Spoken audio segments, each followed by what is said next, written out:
교재의 61페이지를 제가 읽겠습니다.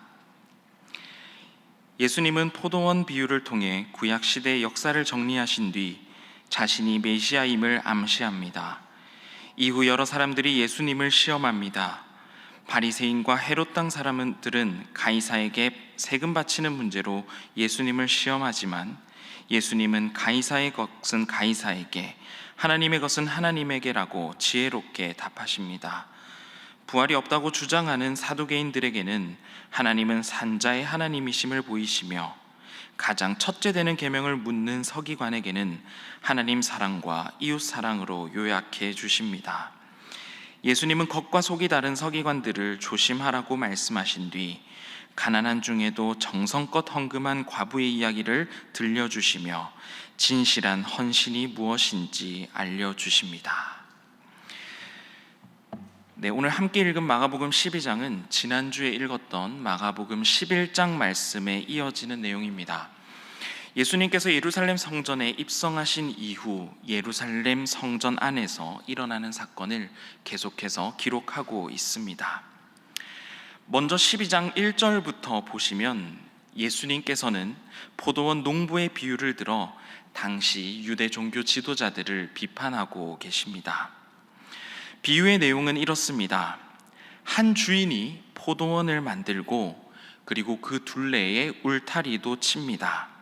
즙자는 틀도 만들고 망대도 만든 뒤 농부들에게 세를 주고 멀리 여행을 떠나가게 됩니다. 시간이 지난 뒤 주인은 수확철이 되어 자신의 몫의 포도를 받기 위해 자신의 종들을 농부들에게 보내게 됩니다. 그런데 농부들은 주인의 몫을 주지 않고 그 종을 심히 때리고 보내게 됩니다. 몇 번씩 마찬가지로 종을 보내도 농부들은 마찬가지로 마치 자신들이 포도원의 주인이 된 양 주인이 보낸 종을 때리거나 죽이게 됩니다. 결국 주인은 이제 보낼 사람이 하나밖에 남지 않았는데 바로 자신의 사랑하는 아들이었습니다. 마지막으로 주인은 자신의 아들을 보내게 됩니다. 그런데 악한 농부들은 주인의 아들마저도 죽여버리게 됩니다. 예수님께서는 이 비유를 통해서 하나님의 아들로서 예수님께서 받게 되실 고난에 대한 예고와 유대 종교 지도자들의 심판에 대해서 비유로 말씀해 주고 계신 것입니다. 그런데 왜 주인이 보낸 종들과 그리고 주인의 아들마저도 죽여버리는 끔찍한 일들을 이 악한 농부들이 벌이게 되었을까요? 그 이유가 7절 말씀에 기록되어 있습니다. 7절 말씀을 제가 읽겠습니다. 그 농부들이 서로 말하되 이는 상속자니 자 죽이자. 그러면 그 유산이 우리 것이 되리라 하고, 마지막에 보시면 그 유산이 우리 것이 되리라 라고 생각하고 있는 것을 알 수가 있습니다. 오늘 말씀에서 악한 농부들이 크게 실수하고 있는 것은 바로 이것입니다.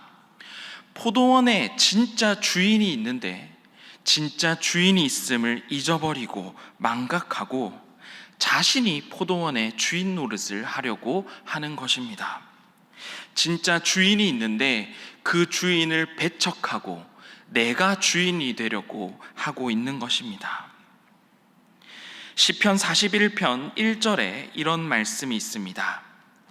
땅과 거기에 충만한 것과 세계와 그 가운데 사는 자들은 다 여호와의 것이로다. 아멘. 다 누구의 것이라고 말씀하고 있죠? 여호와의 것이라고 말씀하고 있습니다. 이 세상의 주인이 누구입니까? 바로 우리 여호와 하나님이십니다. 이 세상 만물 모든 것 다 하나님께서 주인이 되십니다. 우리 하나님께서 진짜 주인이라는 말씀입니다. 오늘날을 살아가는 사람들은 내 것을 만들기를 좋아합니다. 내가 주인이 되기를 좋아하며 내가 마치 주인이 된 양 주인 행세를 하며 살아가는 사람들이 많이 있습니다. 어떻게 하면 내 것을 더 많이 만들 수 있을까 서로 혈안이 되며 서로 경쟁하며 살아가는 것이 오늘날을 살아가는 사람들의 모습인 것입니다. 하지만 우리 그리스도인들은 내 것을 만드는 것을 목표로 살아가는 사람들이 아닙니다. 우리 그리스도인들은 이 세상 만물의 주인이 하나님이심을 고백하며 살아가는 사람들입니다. 내 것을 드러내는 삶이 아니라 내 것 아님을 드러내는 삶을 우리는 살아가야 하는 것입니다. 왜냐하면 이 세상 만물 모든 것이 다 하나님의 것이기 때문입니다. 다시 한번 말씀드리겠습니다. 내 것을 드러내는 삶이 아니라 내 것 아님을 드러내는 삶을 살아가야 됩니다. 내 삶도 내 것이 아닙니다. 내 삶의 주인은 내가 아니라 바로 하나님이심을 기억하시기 바랍니다. 우리의 가정, 내 것인 것 같지만 사실 내 것이 아닙니다. 우리의 가정의 진짜 주인은 바로 하나님이십니다. 내가 열심히 일해서 일궈낸 내 사업장이 아닙니다. 하나님께서 나에게 경영하라 맡겨주신 하나님의 사업장입니다. 우리의 자녀들 또한 내 자녀들인 것 같지만 하나님께서 하나님의 자녀로, 하나님의 백성으로 양육하라 우리에게 맡겨주신 하나님의 자녀들인 것입니다. 우리 그리스도인들은 내 것을 주장하는 것이 아니라 진짜 주인이신 하나님을 기억하며 살아가는 사람들입니다. 주인이신 하나님을 인정하며 하나님께서 맡겨주신 것들을 소중히 여기며 하나님의 뜻대로 관리하며 경영하는 사람이 바로 그리스도인이라는 것입니다. 그리고 그런 사람을 우리는 청지기라고 부릅니다. 청지기는 주인의 것, 주인의 소유를 맡은 사람을 우리는 청지기라고 부릅니다. 주인이 맡겨주신 것을 주인의 뜻대로 잘 경영하고 관리하는 사람, 진짜 주인이 계심을 기억하는 사람이 바로 청지기인 것입니다. 주인이 맡겨주신 것을 내 것이라 여기는 악한 농부처럼 살아가는 것이 아니라 진짜 주인이 하나님이심을 고백하며 하나님의 것이라고 고백하며 하나님의 뜻대로 잘 경영하는 선한 청지기로 살아가시는 우리 모든 성도 되시기를 축복합니다. 그래서 첫 번째 기도 제목은 하나님이 주인이심을 기억하며 선한 청지기로 살아가게 하소서입니다. 하나님이 주인이심을 기억하며 선한 청지기로 살아가게 하소서. 이어서 28절 말씀을 함께 보겠습니다. 28절 말씀을 보면 서기관 중 한 사람이 나와 예수님께 모든 계명 중 가장 첫째 되는 계명이 무엇인지 묻습니다.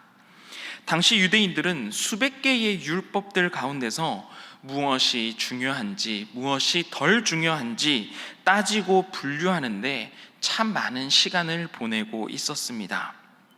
이에 대한 예수님의 대답이 29절부터 30절까지의 말씀인데 우리 같이 한번 읽어보도록 하겠습니다. 29절과 30절 말씀입니다. 시작.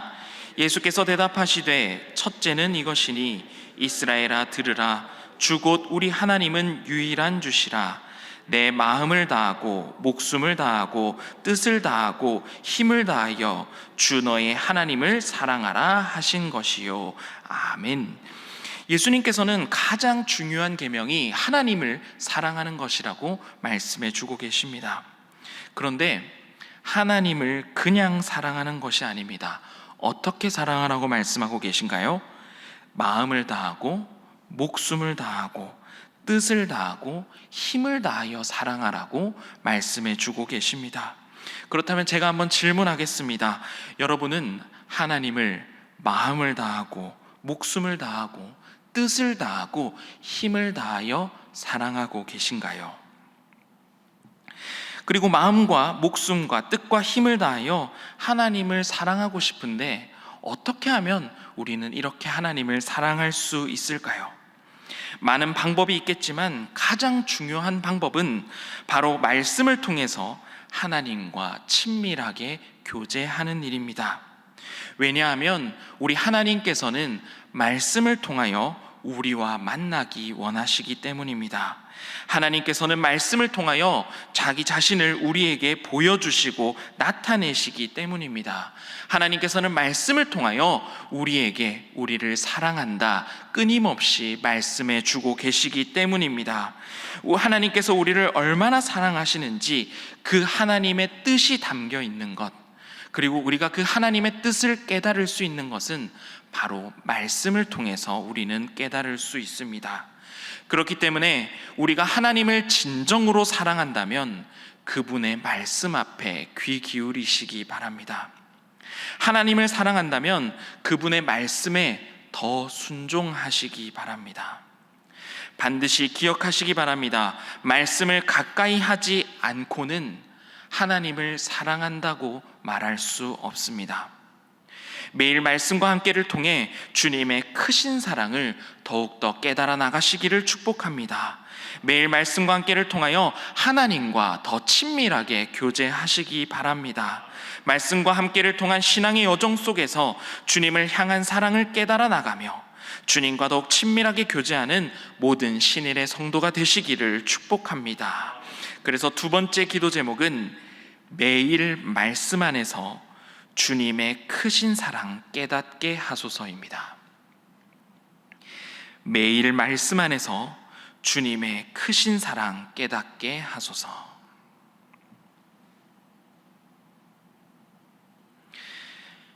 계속해서 38절과 39절을 말씀을 보겠습니다. 제가 읽겠습니다. 예수께서 가르치실 때에 이르시되 긴 옷을 입고 다니는 것과 시장에서 문안받는 것과 회당의 높은 자리와 잔치의 윗자리를 원하는 서기관들을 삼가라. 당시 종교 지도자들은 발끝까지 닿을 정도로 아주 긴 옷을 입고 다니는 것을 좋아했다고 합니다. 그리고 긴 옷을 입고 옷에 술도 많이 달았습니다. 복장을 이렇게 하는 것은 당시 사람들로부터 권세 있는 사람으로 보이기 원했고 존경받기를 원했기 때문입니다. 그리고 39절 말씀을 보면 그들은 높은 자리와 윗자리를 좋아했던 것을 알 수 있습니다. 당시 지도자들이 섬기고 낮아지기보다는 오히려 다른 사람들로부터 섬김 받기만을 원했던 것입니다. 겉은 번지르르해 보일지 모릅니다. 겉모습은 권세 있는 사람, 대단해 보이는 사람, 믿음 있어 보이는 사람일지 모릅니다.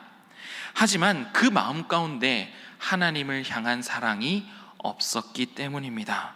그 마음 가운데 하나님을 향한 진실한 마음은 사라져 버렸기 때문입니다.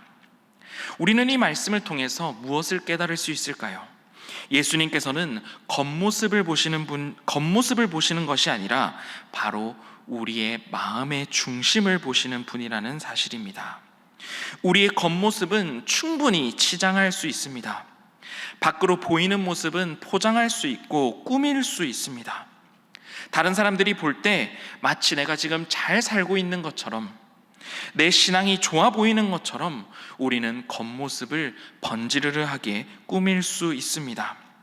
하지만 하나님께서 보시는 것은 겉으로 보이는 형식적인 모습이 아니라, 형식적인 겉모습이 아니라 정말 그 마음 가운데 하나님 앞에 진실되게 바로 서 있는지, 우리의 모든 신앙생활의 행동들 가운데 그 마음 속에 하나님을 진정으로 사랑하는 마음이 있는지, 하나님께서는 지금도 우리 마음 중심을 살피고 계신다는 것입니다. 형식적으로 그냥 나와서 교회에서 예배 드리는 것이 아니라 정말 내 마음과 온 힘을 다해 하나님을 사랑하며 예배하는 그러한 예배자를 하나님께서는 지금도 찾고 계십니다. 말로만 나의 문제, 나의 걱정거리를 하나님께 맡긴다고 고백하는 것이 아니라 실제로 내 삶 전체를 하나님께 맡기고 의지하는 진실된 신앙을 하나님께서는 원하고 계신다는 것입니다. 우리는 하나님 앞에서 진실해야 됩니다. 우리의 신앙생활은 다른 사람에게 보이기 위함이 아닙니다. 오로지 하나님 앞에 진실되고 온전하게 서는 것이 우리 신앙생활의 목표라는 사실을 반드시 기억하시기 바랍니다. 그래서 겉모습만 번지르르한 신앙, 껍데기 신앙이 아니라 우리의 내면에 주님을 향한 사랑, 아름다운 믿음의 열매로 가득 찬 그리스도인들이 되시기를 축복합니다. 그래서 세 번째 기도 제목은 하나님 앞에 진실한 그리스도인이 되게 하소서입니다. 하나님 앞에 진실한 그리스도인이 되게 하소서.